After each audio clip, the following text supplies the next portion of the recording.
Assalamu alaikum students, my name is Abdullah Asghar Rajput and you guys are watching my YouTube channel AK Coaching Center। तो आज की video में हम chapter number 16 start करने जा रहे हैं जो कि मोस्ट इंपॉर्टेंट टॉपिक है और जिसका नाम है इलेक्ट्रोमैग्नेटिज्म। ठीक है, अच्छा ये जो चैप्टर है या आप कह लो कि इसके जो टॉपिक्स हैं वो लाजमी आपको किसी ना किसी बोर्ड्स की बुक में लाजमी मिलेंगे, चाहे वो सिंध बोर्ड हो, चाहे वो फेडरल बोर्ड हो, चाहे वो बलूचिस्तान बोर्ड हो, आपको लाजमी इलेक्ट्रोमैग्नेटिज्म का टॉपिक मिलेगा। बस में फ़र्क क्या हो सकता है, किसी की जो है वो सिलेबस में 9 क्लास में है, किसी में 10 क्लास में, किसी में 11 और किसी में 12 क्लास में। तो हम लोग जो है वो तमाम चीज़ें इस चैप्टर में कवर करने वाले होंगे और जो डेरिवेशंस मैट्रिक क्लास की सिंध बोर्ड की बुक में नहीं है वो भी इंशाल्लाह हम लोग डेरिवेशंस के साथ करेंगे। जैसे लेट सपोज हमारे पास करंट की derivation, current force on a current carrying conductor place in a uniform magnetic field, हमारे पास टॉपिक है और उसका फार्मूला होता है F equals to bil sine theta. ठीक है, तो इसकी डेरिवेशन जो है वो बुक में मौजूद नहीं है, लेकिन हम लोग फिर भी इसको ड्राइव करेंगे किस तरह से ये फार्मूला जो है हमारे पास आया। तो स्टार्ट करने जा रहे हैं इलेक्ट्रोमैग्नेटिज्म। इलेक्ट्रोमैग्नेटिज्म क्या होता है, इलेक्ट्रो मीन्स क्या होता है, मैग्नेटिज्म मीन्स क्या होता है, तमाम चीजें जो हम डिटेल में पढ़ने वाले हैं। तो सबसे पहले आपको ये बात पता होनी चाहिए कि इससे पहले तो हम दो टॉपिक्स पढ़ चुके हैं, एक हमारे पास इलेक्ट्रोस्टैटिक्स और दूसरा हमारे पास करंट एंड इलेक्ट्रिसिटी। सही है, दोनों रिलेट करते हैं इस चैप्टर से। इलेक्ट्रोस्टैटिक्स में हमने क्या पढ़ा कि चार्जेस की प्रॉपर्टीज और बिहेवियर जब चार्जेस क्या होते हैं, रेस्ट में होते हैं। फिर हमने पढ़ा करंट एंड इलेक्ट्रिसिटी। भाई करंट का मतलब क्या है, फ्लो ऑफ चार्जेस या the rate of flow of charges. Charges flow करते हैं किस रेट से या कितने सेकंड में या कितने टाइम में कितने चार्जेस फ्लो करते हैं, दैट इज कॉल्ड करंट। अब यहां पे वर्ड आ रहा है इलेक्ट्रो का और साथ साथ वर्ड आ रहा है मैग्नेटिज्म का, यानी कि इलेक्ट्रोमैग्नेटिज्म जो है वो दो वर्ड से मिलकर बना है। Number 1 is electro and number 2 is magnetism. तो इसका मतलब यह है कि इलेक्ट्रो का मतलब हमें पता है क्या होता है, चार्ज होता है, और मैग्नेटिज्म मीन मैग्नेटिक फील्ड या मैग्नेटिक प्रॉपर्टीज हम कह सकते हैं। सही है, अच्छा चार्ज का यानी कि करंट का, इलेक्ट्रिसिटी का किस तरह से मैग्नेटिक फील्ड या मैग्नेटिक प्रॉपर्टीज से क्या ताल्लुक होता है उसको हम क्या बोलते हैं, electromagnetism. The relation between electricity या electric current and magnetic field या मैग्नेटिक प्रॉपर्टीज, इन दोनों का जो रिलेशन है दैट इज कॉल्ड इलेक्ट्रोमैग्नेटिज्म। अब इनका रिलेशन क्या होता है, आप इसमें किस तरह से सिमिलर होते हैं, किस तरह से एक दूसरे को डिफर करते हैं, ये तमाम चीजें हम लोगों ने इस चैप्टर में पढ़नी है इलेक्ट्रोमैग्नेटिज्म में। तो सबसे पहले थोड़ी बहुत नो हाउ होनी चाहिए हमें कि इलेक्ट्रोमैग्नेटिज्म होता क्या है, क्या प्रॉपर्टीज होती हैं। भाई जिस तरह से हम लोगों ने चार्जेस की प्रॉपर्टीज पढ़ी है कि हमें चार्ल्स डुफे ने बताया था कि like charges repel each other and unlike charges attract each other. अगर आपके पास कोई पॉजिटिव चार्ज है, इसके अराउंड अगर कोई भी नेगेटिव चार्ज लाओगे इसकी फील्ड के अंदर, वर्ड याद रखना मेरा, इसकी फील्ड के अंदर, अगर आप इसकी फील्ड से कोई भी बाहर चार्ज ले आते हो तो उसको कोई फर्क नहीं पड़ने वाला। अगर इसकी फील्ड के अंदर आप कोई भी चार्ज लेकर आओगे, अगर वो लाइक चार्ज होगा यानी कि सेम चार्ज होगा, पॉजिटिव लाओगे तो वो एक दूसरे को रिपेल करेंगे, और अगर आप इसकी फील्ड में नेगेटिव चार्ज लाओगे तो जाहिर सी बात है ये वाला चार्ज इस चार्ज पे क्या लगाएगा, एक फोर्स लगाएगा और ये इसकी तरफ क्या होगा, अट्रैक्ट होगा। सही है, ये चीज हम लोग पढ़ चुके हैं, थोड़ा सा हम रिकॉल करवा रहे हैं। अच्छा इसी की जगह अगर मैं यहां पर एक पॉजिटिव चार्ज ले आता तो ये वाला चार्ज इस पे क्या लगाता, फोर्स लगाता कि ये मेरी फील्ड में क्यों आया है, और ये इस चार्ज को क्या करेगा, रिपेल करेगा, क्योंकि दोनों क्या लाइक चार्जेस हैं। सेम काम होगा जब यहाँ नेगेटिव होगा और यहाँ नेगेटिव होगा, और अगर यहाँ नेगेटिव चार्ज हो यहाँ पॉजिटिव चार्ज हो तो दोबारा क्या होगी, अट्रैक्शन होगी। और वो अट्रैक्शन किससे होती है, there is a force, there is always an attractive force और you can say that there is a repulsive force. तो अगर लाइक चार्जेस हैं तो कौन सी फोर्स होगी, रिपल्सिव फोर्स होगी, और अगर आपके पास अनलाइक चार्जेस हैं तो जाहिर सी बात है कौन सी फोर्स होगी, अट्रैक्टिव फोर्स होगी। ठीक है, अच्छा अब किस तरह से किसी चार्ज के अराउंड मैग्नेटिक फील्ड बनती है हम लोगों ने वो डिस्कस करना है। सही है, प्रॉपर्टी हमने ये पढ़ी हुई थी कि अगर कोई भी चार्ज हो, कोई भी चार्ज है और अगर ये रेस्ट हालत में है तो इसके अराउंड जो फील्ड होगी उसे हम बोलते हैं इलेक्ट्रिक फील्ड। क्या कहते हैं, इलेक्ट्रिक फील्ड। और ये जो है वो कुदरत का कानून है, यानी कि नेचुरल फिनोमेना है, ये किसी साइंटिस्ट ने नहीं बनाया बल्कि असल में एक्चुअल में ऐसा होता है और ये नेचुरल फिनोमेना है। क्या नेचुरल फिनोमेना है कि अगर कोई भी आपके पास चार्ज हो, चाहे वो पॉजिटिव हो चाहे वो नेगेटिव हो, उसके अराउंड एक फील्ड होती है जिसे हम नाम देते हैं इलेक्ट्रिक फील्ड का। सही है, लेकिन अगर ये चार्ज मूव करने लग जाए, अगर ये चार्ज मूव करे तो क्या होगा, तब भी इसके अराउंड सिर्फ इलेक्ट्रिक फील्ड होगी, नहीं। अगर ये चार्ज मूव करने लग जाएगा, अगर ये चार्ज मूव करेगा विद सम वेलोसिटी, तो इसके अराउंड अब सिर्फ इलेक्ट्रिक फील्ड नहीं होगी बल्कि इसके अराउंड जो है वो electric field plus magnetic field होगी। ठीक है, electric field plus magnetic field भी एग्जिस्ट करेगी। सही है, ये बात आपको लाजमी बतानी चाहिए और ये बात सिर्फ उसके लिए वैलिड है अगर आपके पास सिंगल चार्ज हो। वर्ड्स पे ध्यान देना कि अगर आपके पास कोई भी सिंगल चार्ज है, कोई भी एक चार्ज है, अकेला चार्ज है और वो मूव कर रहा है तो उसके अराउंड इलेक्ट्रिक फील्ड भी होगी और मैग्नेटिक फील्ड भी होगी। लेकिन अगर बहुत सारे चार्जेस किसी भी कंडक्टर के अंदर मूव कर रहे होंगे, किसी भी कंडक्टर के अंदर बहुत सारे चार्जेस अगर मूव कर रहे होंगे तो उनके अराउंड इलेक्ट्रिक फील्ड नहीं होगी बल्कि सिर्फ मैग्नेटिक फील्ड होगी। समझ आ रही है? तो अगर आपको चेक करना है कि कोई भी, लेट सपोज मेरे पास ये एक कंडक्टर है, सही है, इस कंडक्टर के अंदर से अगर मैं करंट फ्लो करवाऊं, इस कंडक्टर के अंदर से अगर मैं करंट फ्लो करवाऊं और मैं देखना चाहता हूं कि वाकई इसके अराउंड मैग्नेटिक फील्ड बनती है या नहीं बनती, तो मुझे क्या करना है कि मैं इसके अंदर से करंट फ्लो करवाया, ठीक है, इससे करीब मैं लाऊंगा एक कंपास। क्या लाऊंगा? कंपास लाऊंगा। कंपास जो है वो डिफ्लेक्ट करेगा और आपको पता है कि कंपास कैसे डिफ्लेक्ट करता है, जब भी कोई मैग्नेटिक फील्ड में आप कंपास को रखोगे तो कंपास क्या करेगा, उसमें डिफ्लेक्शन शो होगी और डिफ्लेक्शन साफ जाहिर करती है कि इसके अराउंड जो है वो मैग्नेटिक फील्ड मौजूद है। तो कभी भी कोई भी कंडक्टर हो या कोई भी सिंगल चार्ज मूव कर रहा हो तो उसके अराउंड मैग्नेटिक फील्ड लाजमी बनती है। अगर तो वो सिंगल चार्ज है तो क्या बनेगी, इलेक्ट्रिक फील्ड भी बनेगी और मैग्नेटिक फील्ड भी बनेगी। लेकिन अगर वो चार्ज आपके पास किसी कंडक्टर में मूव कर रहा है, बहुत सारे चार्जेस मूव कर रहे हैं एक साथ, तो उसके अराउंड इलेक्ट्रिक फील्ड नहीं बल्कि मैग्नेटिक फील्ड बनेगी। अगर इलेक्ट्रिक फील्ड बनती तो किसी भी तार में अगर करंट जा रहा है, आप उससे करीब आओगे तो आपको करंट लगना चाहिए ना, अगर इलेक्ट्रिक फील्ड बनती, लेकिन ऐसा नहीं होता। लेकिन मैग्नेटिक फील्ड एग्जिस्ट करती है। अगर उस तार से थोड़ा दूर आप कोई भी कंपास लेके आओगे तो क्या करेगा, रिफ्लेक्शन शो करेगा, जिससे जाहिर होता है कि उसके अराउंड मैग्नेटिक फील्ड मौजूद है। सही है, सबसे मेन पॉइंट हमारा ये है। इसके बाद थोड़ी सी हम लोग मैग्नेटिक प्रॉपर्टीज की बात करते हैं। यह है एक बार मैग्नेट। बार मैग्नेट आपने देखा होगा, दुकानों में मिलता भी है, सस्ता है, जिसके बीच में से एक ऐसी दीवार टाइप होती है और एक तरफ इसका नॉर्थ पोल होता है और एक तरफ इसका साउथ पोल होता है। सही है, सबने देखा ही होगा बार मैग्नेट। नहीं भी देखा तो करीबी दुकान में जाके आप कहेंगे कि बार मैग्नेट दें तो वो आपको बार मैग्नेट दे देंगे। ठीक है, ये नॉर्थ पोल, ये साउथ पोल। अब ये आपके पास आ गया नॉर्थ पोल और ये साउथ पोल। जिस तरह से हमारे पास लाइक चार्जेस यानी कि सेम चार्जेस एक दूसरे को रिपेल करते हैं, इस तरह से नॉर्थ पोल और नॉर्थ पोल एक दूसरे को रिपेल करते हैं, साउथ पोल और साउथ पोल एक दूसरे को रिपेल करते हैं। और अनलाइक पोल्स यानी कि साउथ नॉर्थ और ये वाला साउथ और ये वाला नॉर्थ एक दूसरे को क्या करेंगे, अट्रैक्ट करेंगे। यानी कि अगर ये साउथ वाला मूव इस नॉर्थ के मूव के सामने आएगा, यानी कि इसकी फील्ड के अंदर आएगा, मैग्नेटिक फील्ड के, तो ये दोनों एक दूसरे को अट्रैक्ट कर लेंगे। लेकिन अगर मैं यहां पे नॉर्थ ले आता हूं और यहां पर साउथ ले आता हूं तो क्या होगा, ये दोनों एक दूसरे को क्या कर रहे होंगे, रिपेल कर रहे होंगे। इसी तरह से अगर मैं यहां साउथ ले आऊं, यहां नॉर्थ और यहां साउथ और यहां नॉर्थ ले आऊं तो अब भी क्या होगा, अब भी रिपल्जन होगी, क्योंकि दोनों क्या है, लाइक पोल्स है। अच्छा, पोल्स का कॉन्सेप्ट बच्चों को पता नहीं होता कि पोल्स क्या होते हैं। भाई पोल्स एक ऐसा रीजन होता है किसी भी मैग्नेट के अराउंड जहां पर मैग्नेटिक फील्ड सबसे ज्यादा स्ट्रांग होती है और मैग्नेटिक फील्ड अक्सर जो है वो इन कोनों पर, इन जगहों पर मैग्नेटिक फील्ड अक्सर स्ट्रांग होती है इन कोनों पर, तो इसलिए इनको क्या कहा जाता है, पोल्स कहा जाता है। तो पोल्स एक ऐसी जगह जहां पर मैग्नेटिक फील्ड क्या होती है, स्ट्रांग होती है। सही है, यहां तक समझ आ गया। ये बिल्कुल बेसिक बातें हैं जो आपको पता होनी चाहिए जब आप पढ़ रहे हो इलेक्ट्रोमैग्नेटिज्म। सही है। अच्छा, उसके बाद पहला टॉपिक है हमारा magnetic field produce by a moving charge. Moving charge की वजह से किस तरह से मैग्नेटिक फील्ड बन सकती है। सही है, जैसे अभी मैंने आपको बताया कि कोई भी चार्ज अगर मूव कर रहा होता है तो उसके अराउंड इलेक्ट्रिक फील्ड तो बनती है बल्कि मैग्नेटिक फील्ड भी बनती है। सिंगल चार्ज की बात हो रही है, force magnetic field produce by a moving charge. तो इस वर्ड पे आपने गौर करना है कि इस आ का मतलब क्या है। सही, आ का मतलब है एक चार्ज। इसके बाद हम लोग कंडक्टर में चार्ज मूव करवाएंगे, उसकी भी बात करेंगे, फिर टॉर्क प्रोड्यूस होगा, फिर ट्रांसफॉर्मर। तो बड़ा ये लेंथी चैप्टर भी है, बड़ा कॉन्सेप्चुअल भी है और बड़ा मजे का भी है, क्योंकि इसकी एप्लीकेशंस आम जिंदगी में आपको बहुत दिखेंगी। तो जब हम चैप्टर पढ़ेंगे आहिस्ता आहिस्ता आगे जाते रहेंगे तो आपको एप्लीकेशन भी मैं इसकी बताता रहूंगा। ठीक है।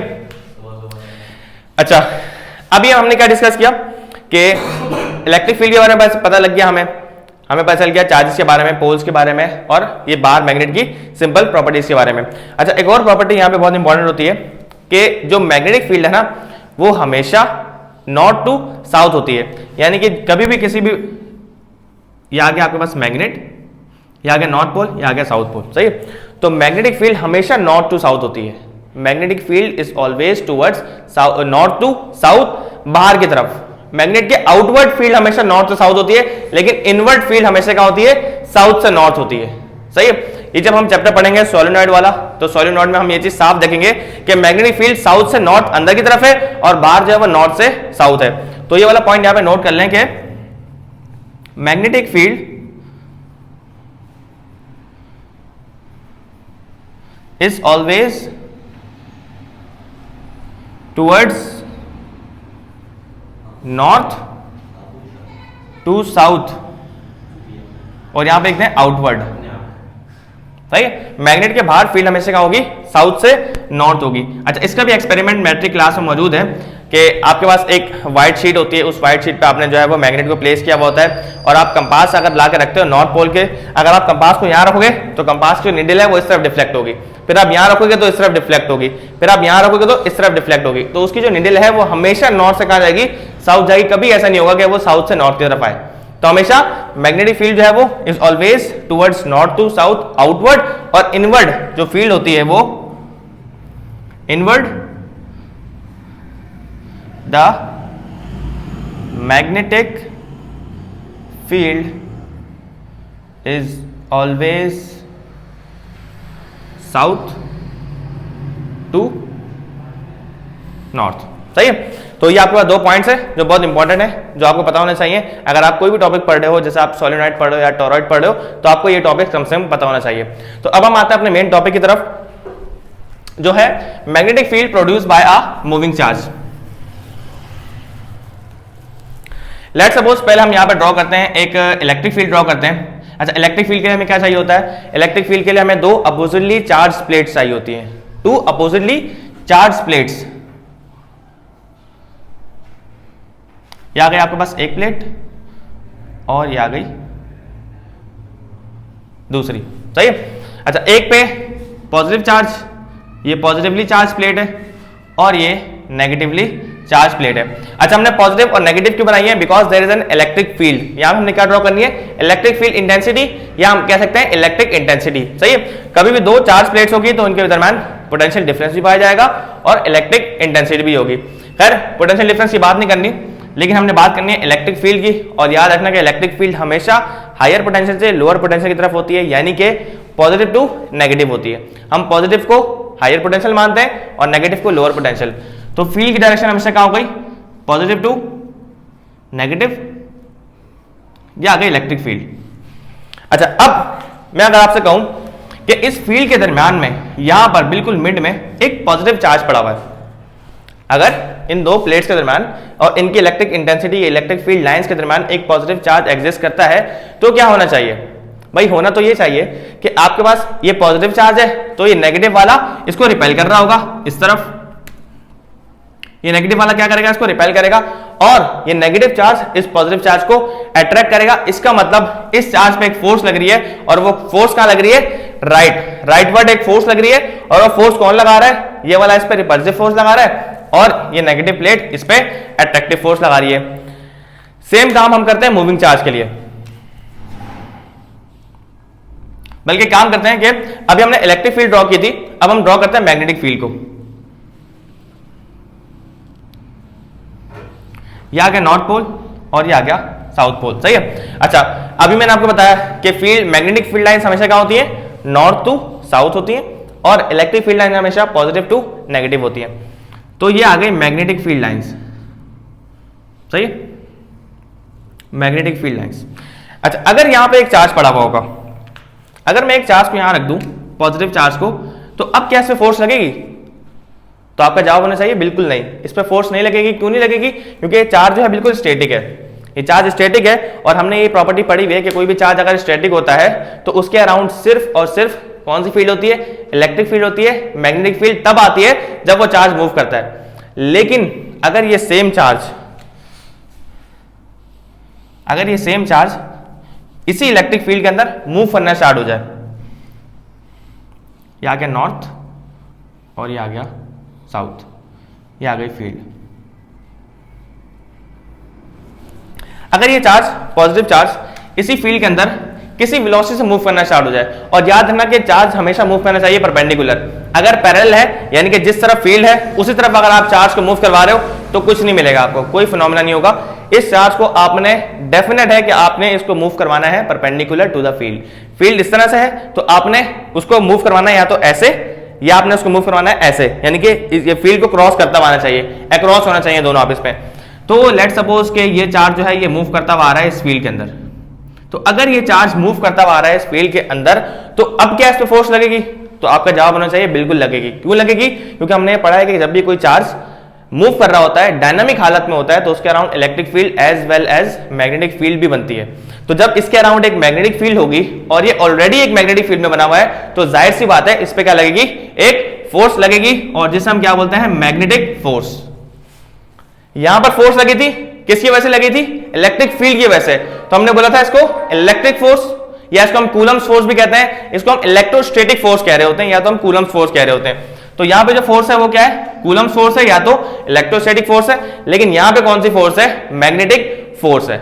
ठीक है, तो जब भी कोई चार्ज किसी इलेक्ट्रिक फील्ड के अंदर मूव करता हुआ आएगा तो लाजमी सी बात है इस पे फोर्स लगेगी। अच्छा, इस फोर्स की डायरेक्शन भी आप समझ लें, इसको हम समझ सकते हैं राइट हैंड पाम रूल से। ये जो आपकी हथेली है हम क्या बोलते हैं? पाम बोलते हैं, सही है। और ये चार्ज मूव करता हुआ है इलेक्ट्रिक फील्ड के अंदर। अब मुझे पता करना है कि इस चार्ज पे किस तरफ फोर्स लगेगी।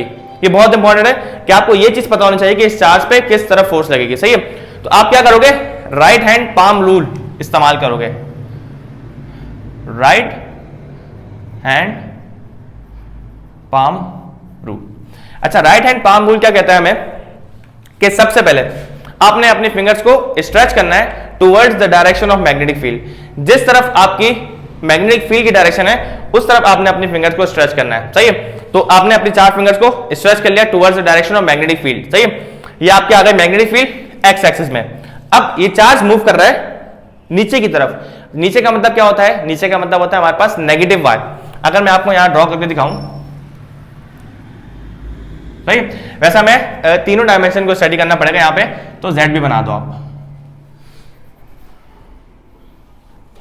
ये positive x, negative x, positive y, negative y, और इसे जो बाहर की तरफ आ रहा होता है इसे हम बोलते हैं पॉजिटिव जेड या हम कहते हैं आउट ऑफ द प्लेन। अगर मैं आपकी तरफ चल के आ रहा हूं यानी कि बोर्ड से बाहर आ रहा हूं उसका मतलब मैं आउट ऑफ द प्लेन हूं, और अगर मैं बोर्ड की तरफ जा रहा हूं उसका मतलब मैं इनटू द प्लेन हूं, और उसे हम बोलते हैं negative Z axis.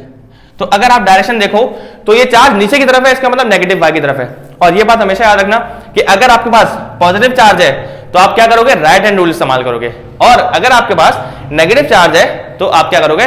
Left hand rule इस्तेमाल करोगे, सही है। तो right hand for positive charge and left hand for negative charge, सही है। तो करना क्या है आपने?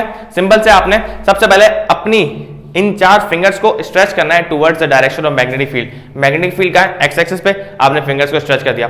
अब आपने देखना है कि चार्ज किस तरफ मूव कर रहा है, चार्ज की वेलोसिटी की डायरेक्शन किस तरफ है। तो हमने देखा चार्ज नीचे की तरफ मूव कर रहा है, तो अब मैं अपने अंगूठे को नीचे की तरफ खोलूंगा, ना कि ऊपर की तरफ खोलूंगा। तो अब मुझे अंगूठा क्या करना पड़ेगा? नीचे। अंगूठा जब मैं नीचे की तरफ करूंगा और ये फिंगर्स डायरेक्शन में मैग्नेटिक फील्ड की, और ये आपका जो थंब है ये वेलोसिटी की डायरेक्शन में, किसकी वेलोसिटी? इस चार्ज की। तो आपका पाम जिस तरफ इशारा कर रहा होगा ना, इसका मतलब उस तरफ फोर्स लग रही है, सही। दोबारा बता देता हूं कि सबसे पहले आपने क्या करना है? अपनी फिंगर्स को स्ट्रेच करना है towards the direction of magnetic field. Magnetic field किस तरफ है? एक्स एक्सिस पे, तो आपने एक्स एक्सिस पे अपनी फिंगर्स को खोल दिया। उसके बाद आपने देखना है कि चार्ज किस तरफ मूव कर रहा था। तो मैंने देखा चार्ज जो है वो तो वाई एक्सिस की तरफ मूव कर रहा था, और वाई एक्सिस कौन सा वाला? नेगेटिव। अगर पॉजिटिव वाई होता तो मैं ऊपर की तरफ खोलता, लेकिन नेगेटिव वाई तो मैंने अपने जो थंब है उसको नीचे की तरफ खोला।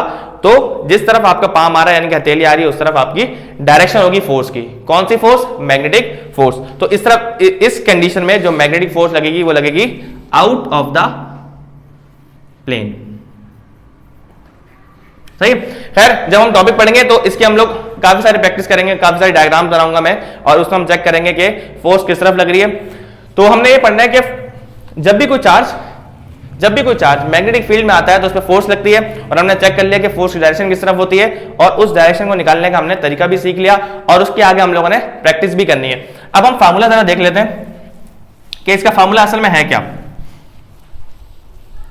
तो जब भी कोई भी चार्ज किसी भी वेलोसिटी से मूव कर रहा हो, लेट्स सपोज v वेलोसिटी से मूव कर रहा है, और वो किसी फील्ड में पड़ा हुआ है, फील्ड कौन सी, मैग्नेटिक फील्ड में, तो उस पर फोर्स लगेगी, और जितनी फोर्स लगेगी उस फोर्स का फार्मूला क्या है, एफ बी, जैसे हम बोलते हैं magnetic force is equals to q v cross b. This is the formula to calculate the moving charge place in a magnetic field. कोई भी सिंगल चार्ज अगर मैग्नेटिक फील्ड में मौजूद है और उस पर फोर्स लग रही है तो आप क्या करोगे, ये वाला फार्मूला लगाओगे। अब इस फार्मूले में जो फैक्टर्स है ना, आपको उन फैक्टर्स के नाम बताने चाहिए। तो ये सबसे पहले, अच्छा इस फार्मूले को आप एक और तरीके से लिख सकते हो कि आपको पता है जब हम वेक्टर चैप्टर पढ़ रहे थे तो हमने ये पढ़ा था कि जब भी दो वेक्टर्स आपस में मल्टीप्लाई हो और उनका आंसर यानी कि प्रोडक्ट भी हमारे पास वेक्टर आ रहा हो तो ऐसे प्रोडक्ट को हम क्या बोलते हैं, वेक्टर प्रोडक्ट। और अगर दो वेक्टर्स मल्टीप्लाई हो और आंसर में स्केलर क्वांटिटी आ जाए तो ऐसे प्रोडक्ट को हम क्या बोलते हैं, स्केलर और डॉट प्रोडक्ट। तो यहाँ पे क्रॉस ये जाहिर कर रहा है कि V जो है V इज अ वेक्टर, इसके ऊपर एरर लगा दो, and B magnetic field is also a vector. अभी हमने मैग्नेटिक फील्ड के बारे में ज्यादा पढ़ा नहीं है, थोड़ा सा हम और डिस्कस करेंगे, इसका फार्मूला, इसकी यूनिट भी निकालेंगे, लेकिन magnetic field is a vector quantity and velocity you also know that it is a vector quantity. तो ये दो वेक्टर्स मल्टीप्लाई हो रहे हैं और आंसर हमें क्या मिल रहा है, magnetic force, and force is also a vector quantity. और हमें पता है कि जब भी हम लोग क्रॉस हटाते हैं तो क्या आता है हमारे पास, क्रॉस हटाने पे साइन थीटा आता है। तो इस फार्मूले को मैं ऐसे भी लिख सकता हूं कि f b is equals to q v b sine theta. This is the formula to calculate the magnetic force on a moving charge. सही है। अच्छा, इनके फैक्टर्स के नाम आपको पता होने चाहिए कि एफ बी क्या है, मैग्नेटिक फोर्स, ठीक है। उसके बाद क्यू क्या है, क्यू चार्ज है जो मूव कर रहा था, मूविंग चार्ज। सही, सिंगल चार्जेस हम चार्ज लिख रहे हैं, ज्यादा चार्जेस होते तो हम चार्जेस लिखते हैं, और ज्यादा चार्जेस का फार्मूला भी नहीं है ये। जब बहुत सारे चार्जेस किसी कंडक्टर के अंदर फ्लो करेंगे तो उस पर जो फोर्स लगेगी उसका फार्मूला जो है वो अलग है। हम नेक्स्ट वीडियो में इंशाल्लाह ड्राइव करेंगे, पूरा फार्मूला और पूरी डेरिवेशन इंशाल्लाह हम लोग कर रहे होंगे। उसके बाद हमारे पास बी क्या है, b is termed as magnetic field, या हम कह सकते हैं मैग्नेटिक फील्ड इंटेंसिटी। आप मैग्नेटिक फील्ड बोल लो या मैग्नेटिक फील्ड इंटेंसिटी बोल लो, सही है। तो आप यहां पे बोल लो मैग्नेटिक फील्ड या मैग्नेटिक फील्ड इंटेंसिटी, दोनों ठीक है। साइन थीटा, अच्छा यहां पे थीटा क्या है, तो याद रखना कि theta is the angle between V and B, velocity of the charge और मैग्नेटिक फील्ड के दरमियान जो एंगल बनेगा उस एंगल को हम क्या बोलते हैं, उस एंगल को हम बोलते हैं थीटा। और याद रखना कि साइन जो है वो 0 डिग्री पर क्या आंसर देता है, 0 देता है। आप कैलकुलेटर में पुट करो साइन 0 डिग्री, आपके पास आंसर क्या आएगा, 0। लेकिन अगर आप पुट करोगे साइन 90 तो आपके पास आंसर क्या आएगा, 1। तो साइन 90 पर मैक्सिमम आंसर देगा यानी कि 1 देगा, और साइन 0 डिग्री पे क्या आंसर देगा, 0 देगा। तो इसका मतलब है कि आपके पास तो थीटा है ना, theta must be greater than 0 degree and must be less than 90 degree. 90 degree से बढ़ाते रहोगे तो आपके पास वैल्यू दोबारा कम होती रहेगी। कॉस में अगर आप 90 से बढ़ाओगे तो आपके पास आंसर नेगेटिव आएगा, और साइन में अगर आप 0 पुट करोगे तो 0 आएगा, 90 पुट करोगे तो 1 आएगा। तो थीटा आपका 0 डिग्री से बड़ा और 90 डिग्री से छोटा होना चाहिए। 90 डिग्री भी होगा तो मैक्सिमम फोर्स लगेगी। तो याद रखना कि 90 डिग्री यानी कि अगर चार्ज और फील्ड परपेंडिकुलर होंगे तो मैक्सिमम फोर्स लगेगी, और अगर चार्ज और मैग्नेटिक फील्ड दोनों आपस में पैरेलल होंगे तो कोई फोर्स नहीं लगेगी, क्योंकि एंगल क्या हो जाएगा, 0 डिग्री हो जाएगा। तो यहां पे थीटा क्या है, angle between velocity of the charge and magnetic field, सही है। अच्छा, इसी फार्मूले से हम लोग इस मैग्नेटिक फील्ड इंटेंसिटी को भी कैलकुलेट कर सकते हैं और इसकी ऐसा यूनिट और फार्मूला भी बना सकते हैं। किस तरीके से,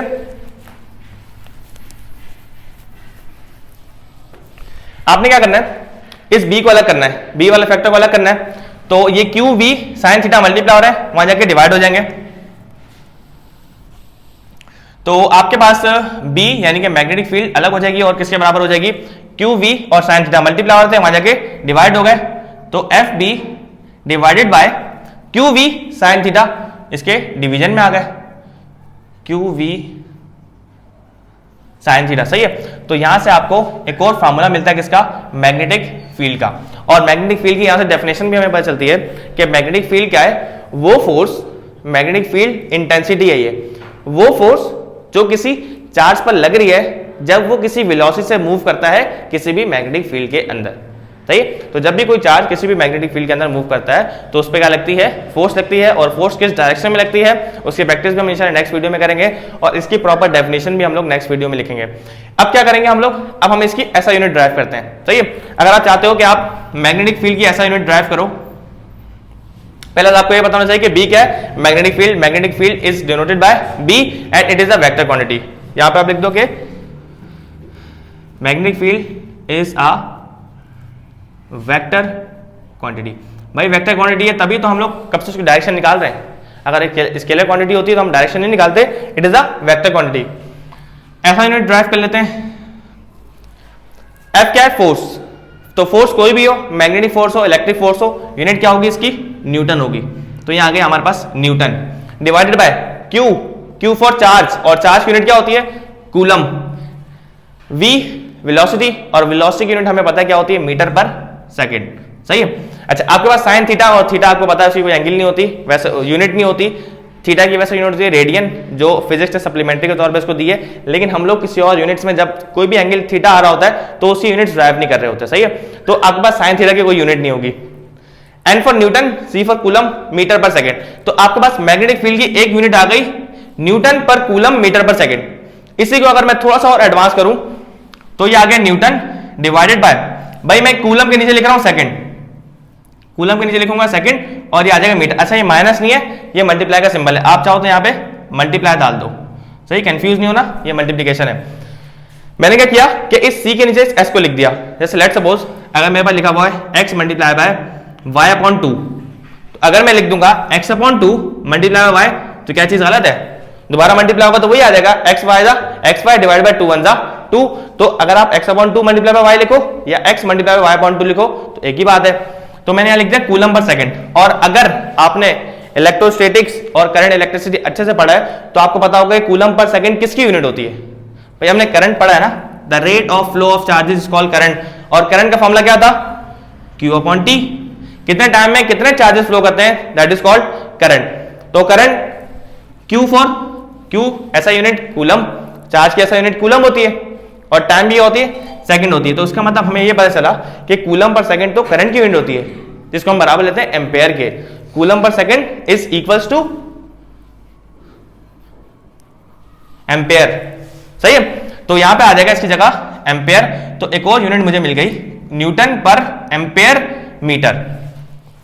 सही, इसको अगर आप फुल फॉर्म में लिखो, Newton per ampere multiply by metre. सही, और ये पूरी quantity Newton per ampere metre, अगर आपको ये भी अच्छी नहीं लग रही तो इसकी एक और यूनिट होती है जिसे हम बोलते हैं Tesla. Tesla is the name of the scientist which propose the theory of magnetic field. Nikola Tesla थे जिन्होंने मैग्नेटिक फील्ड का कॉन्सेप्ट दिया था। और इसकी एक और यूनिट क्या होती है, टेस्ला होती है, जिसे हम लोग कैपिटल T से डिनोट करते हैं। तो आपको अगर ये यूनिट अच्छी लग रही है तो आप ये लिख लो, वरना ये लिख लो, वरना ये, चारों यूनिट्स आपके पास ठीक है। मोस्ट कॉमन क्या है, Tesla. So the SI unit of SI unit of magnetic field is Tesla. सही, तो आई होप जितनी बातें की है तमाम आपको समझ आई होंगी। अगर नहीं भी समझ आई तो आपने बार बार इस लेक्चर को देखना है और तमाम कॉन्सेप्ट अपने क्लियर करने हैं। इलेक्ट्रोमैग्नेटिज्म के जितने भी कॉन्सेप्ट है आपने क्लियर करने हैं, क्योंकि बिल्कुल बेसिक है। इसके बाद आगे जब आप इंटर में आओगे तो लाजमी आप इलेक्ट्रोमैग्नेटिज्म पढ़ोगे, और जितनी भी डेरिवेशंस हैं वो काफ़ी थोड़ी बहुत डिफिकल्ट भी हैं, तो वो भी इंशाल्लाह हम लोग कवर कर रहे होंगे। तब तक के लिए अल्लाह हाफिज़।